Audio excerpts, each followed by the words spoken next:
शास्त्र ब्राह्मण जेतबे आशीर्वाद देवा को जाए ब्राह्मण कोन चाउल धरिक आशीर्वाद करिवो चाउल धरिक कहिवो सर्प नवग्रहाय गदस्ता फलदा भवन्तु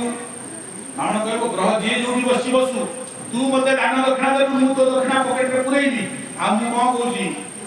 एकादशष्टा फलदा भवन्तु मु तते फल दउची मु तते आशीर्वाद दउची जे ग्रह जे जोडी बसु एकादश भागर फल दउ एकादश एकादश माने कोन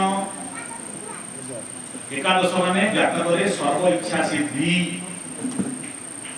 एकादश को काम त्रिकोण रो एक अंग विशेष ज्योतिष रे बताई छी काम काम माने ओल्ला कोंगा किछि भाबिबेनी हा ज्योति की बुझौती सती बुझंतु सहज सरल आपण ग्रामीण स्तर रे कथाटा बुझौती सारे बेसी जटिल करूनी हम ज्योतिष ब्राह्मण संस्कृत पढिबो मुंडे पार हे जेबो कोन साइड को जाउनी सरल भाबे आपण जेन बुझी पारे से विषय